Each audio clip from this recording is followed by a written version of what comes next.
Peanut சிக்கி. So இதை வந்து கடலை மிட்டாய் அப்படின்னு வந்து எல்லாரும் பரவலாக தெரிஞ்ச ஒரு பொருள். இதோட பெனிஃபிட்ஸ் என்னன்றது வந்து நிறைய பேருக்கு தெரியாது. பொதுவாக உடம்புக்கு நல்லதுன்னு தெரியும், ஆனால் இதில் அப்படி என்னென்ன ஹெல்த் பெனிஃபிட்ஸ் இருக்குன்றது பலருக்கும் டவுட்டாக இருக்கும். ஸோ அதை இந்த வீடியோவில் கிளியர் பண்ணுறேன். அதே நேரம் பிள்ளைங்களுக்கு வந்து விதவிதமான தின்பண்டன்ற பேரில் வந்து பல விஷயங்களை வாங்கி கொடுப்பாங்க. அதை கம்பேர் பண்ணும்போது ஃபார் பெட்டர். ஸோ இதில் என்னென்ன ஆட் பண்ணுறாங்க அப்படின்னு பார்க்கும்போது பீனட் கடலை தான் மெயினாக ஆட் பண்ணுறாங்க. அதுக்கப்புறம் ஜாங்கிரி.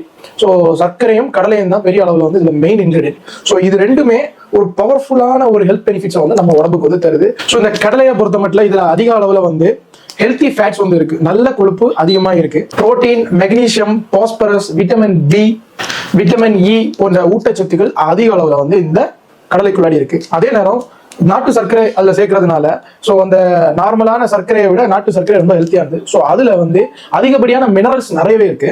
அயன், பொட்டாசியம், கால்சியம் போன்ற மினரல்ஸ் வந்து ரொம்ப அதிகமாக இருக்கு. ஸோ இது வந்து ரெகுலராக நம்ம அடிக்கடி சாப்பிட்றதுனால நல்லாவே எனர்ஜியை வந்து பூஸ்ட் பண்ணி கொடுக்குது. ஸோ இதில் இருக்கிற நேச்சுரல் சுகர் பிளஸ் ஹெல்த்தியான ஃபேட்ஸ் இன்ஸ்டன்டான எனர்ஜி நமக்கு வந்து கொடுக்குது. ஸோ இந்த நாட்டு சர்க்கரையில் நான் ஹீம் அயன்ஸ் இருக்கு. ஸோ இது அனீமிக் ரத்த சோகை இருக்கிறவங்களுக்கு ரொம்பவே நல்லது. குறிப்பாக குழந்தைகள் இல்லை வந்து இளம் பெண்களுக்கு அதிகமான அளவில் ரத்த சோகை இருக்கும். ஸோ அதை போக்குறதுக்கு வந்து நல்லாவே இந்த ஜாங்கிரி ஹெல்ப் பண்ணும். கடலையில வந்து ஒலிக் ஆசிட் இருக்கு. இது HDL வந்து அதிகப்படுத்தும், நல்ல கொலஸ்ட்ரால் அதிகப்படுத்தி கெட்ட கொழுப்பை நல்லாவே குறைக்கிறதுக்கு உதவி செய்யறதுனால ஸோ கொழுப்பு வந்து உடம்புல வந்து தேங்காமலும் இந்த கொலஸ்ட்ரால் பிரச்சனை வந்து வராமலும் தவிர்க்கிறதுக்கு ரொம்பவே உதவியா இருக்கும். அது மாதிரி கடலையில் இருக்கிற நியாசின் மற்றும் ரிஸ்வரட்டோல் ரெண்டும் பிரெயினோட ஃபங்க்ஷனுக்கு ரொம்ப ஹெல்ப் பண்ணுது. ஞாபக சக்தியை அதிகப்படுத்துறதுக்கும் உதவியா இருக்கு. நாட்டு சர்க்கரையில இருக்கிற மெக்னீசியம், கால்சியம், பாஸ்பரஸ் எல்லாமே எலும்புகளை வலுப்படுத்துறதுக்கு உதவி செய்யுது. நாட்டு சர்க்கரை வந்து டைஜஸ்டிவ் என்சைம்ஸை நல்லா பூஸ்ட் பண்ணி தரும், நல்லாவே ஜீரணம் ஆகிறதுக்கு ஹெல்ப்பா இருக்கும். அதனால இப்ப நிறைய சாப்பிடுறீங்க, ஒரு மத்தியான நேரம் நிறைய சாப்பிடுறீங்க, அந்த மாதிரி நேரத்தில் டைஜெக்ஷனை பூஸ்ட் பண்ணி தரதுக்கு ஹோட்டல்ஸ்லேயே அதிக அளவில் வந்து இந்த மாதிரி வச்சிருப்பாங்க.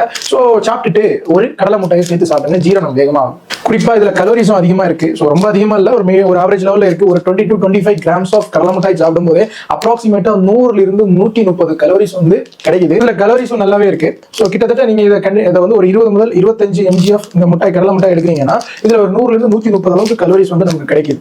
ஸோ அதனால நம்ம டிராவல் பண்றவங்க, ரொம்ப மீல்ஸ் அடிக்கடி ஃபுட் எடுக்க முடியாதவங்க எல்லாமே கடலை மிட்டாய் சாப்பிடும்போது அவங்களுக்கு வந்து பசியாகிறதுக்கும் ஹெல்த்துக்கும் நல்லாவே சப்போர்ட் பண்ணுது. ஸோ இப்போ முக்கியமான பெனிஃபிட்ஸ் எல்லாம் சொன்னேன். இன்னும் இதுல நிறைய பெனிஃபிட்ஸ் இருக்கு. அடிக்கடி கடலை மிட்டாய் சாப்பிடுங்க, இட்ஸ் வெரி ஹெல்த்தி.